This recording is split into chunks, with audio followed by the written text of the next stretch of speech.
पहला तो ऐसे केसेस को मीडिया में देना बड़ा खतरनाक है, सपोर्ट भी उसको कर देते हैं। फैक्चुअली स्पीकिंग मीडिया की कोई इसमें इंटरफेरेंस नहीं होनी चाहिए। वो रात भर टुकड़े करता रहता था और बीच में कोई पुलिस वाला आ जाता था ना, तो उसको बैठ के उसी चाकू से जिससे काट रहा होता था, वो एक ही चाकू था, उससे सेब काट के भी खिला देता था उसको। चेतावनी, वीडियो में कुछ ऐसी घटनाओं का जिक्र है जो आपको विचलित कर सकती हैं। इन घटनाओं पर चर्चा के दौरान हत्या और आत्महत्या जैसे मुद्दों पर भी बात हुई है।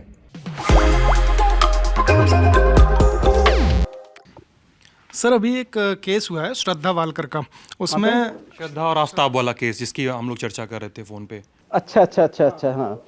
ऐसे केसेस में जैसे बॉडी को 35 पीसेस में चॉप कर दिया गया है, तो ऐसे केसेस में कॉज ऑफ डेथ पता करना कितना मुश्किल होता है, और साथ ही इन केसेस में मर्डर से ज़्यादा मर्डर करने वाले की साइकोलॉजी पर बात होती है, तो इसमें साइकोलॉजी कितनी इंपॉर्टेंट हो जाती है? देखिए, इस सवाल में मैं एक आध लक्ष्य और जोड़ दूं अगर, कि इसमें इस तरह की बातें हो रही हैं कि 35 टुकड़े किए और फिर दिल्ली के जंगल में छींट आए टुकड़े को और नहीं मिल रहा है, murder of weapon of murder, इस तरह की चीज़ें नहीं मिल रही हैं, नार्को हुआ, पॉलीग्राफ हुआ, नार्को हो रहा है आज की तारीख में जब हम शूट कर रहे हैं।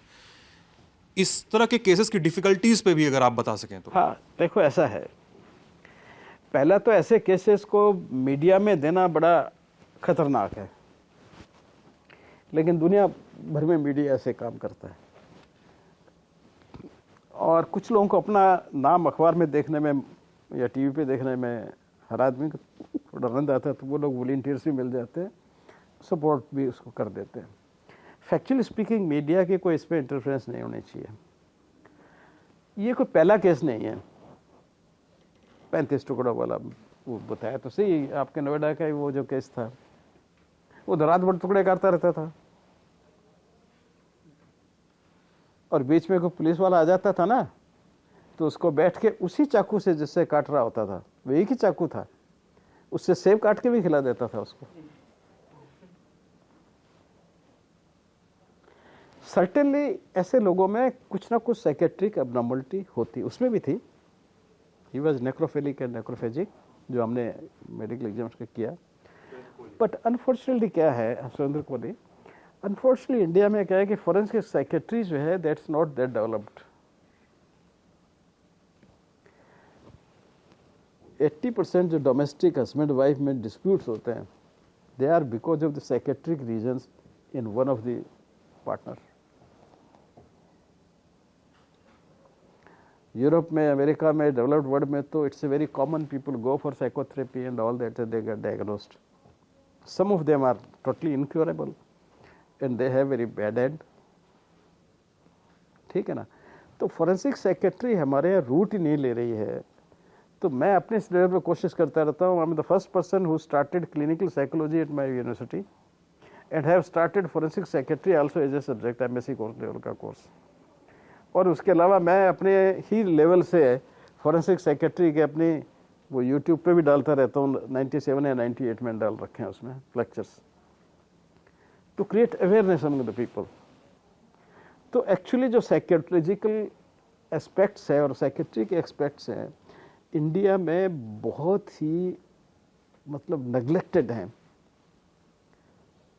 देखिए, साइकेट्री और साइकोलॉजी का रोल खाली क्राइम के इन्वेस्टिगेशन में नहीं होता, उसकी पर्सनल एनालिसिस तक नहीं है।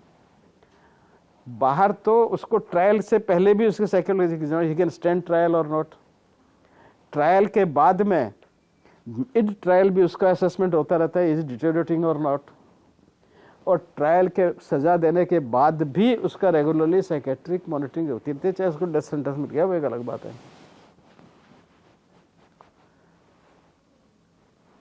आफ्टर ऑल तो हमारी लाइफ में सब कुछ जो बिहेवियर है साइकोलॉजी तो है वो, और उसके ऊपर हमारे इंडिया में कुछ भी नहीं है। अब हमने शुरू तो किया है, मेरी देखा देखी कुछ और यूनिवर्सिटी ने भी साइकोलॉजी के क्लिनिकल साइकोलॉजी के कोर्स शुरू किए हैं, and I was very happy to know, अभी मैं रिहेबिलिटेशन काउंसिल ऑफ इंडिया का मेंबर हूँ, तो psychology, clinical psychology rehabilitation council of India के अंडर में आती है सरप्राइजिंगली। सो वही उनके चेयरमैन ने मेरे को लास्ट टाइम बताया कि government of India has sanctioned after starting at SGT MSc Clean Science 400 crore rupees to promote the clinical psychology in India. तो साइकोलॉजिकल एनालिसिस और अंडरस्टैंडिंग तो बहुत मस्ट है भाई ये। और सर इस तरह की केसेस की डिफ़िकल्टीज जो हम लोग बात कर रहे थे कि कैसे पुलिस के लिए कितना कठिन होगा, या इस समय जो फॉरेंसिक साइंटिस्ट उस केस पे काम कर रहा होगा कि जंगल में टुकड़े मिल रहे हैं, वेपन ऑफ मर्डर नहीं मिल। ये तो ऐसा, ये तो काम है हमारा भाई, यही तो काम है।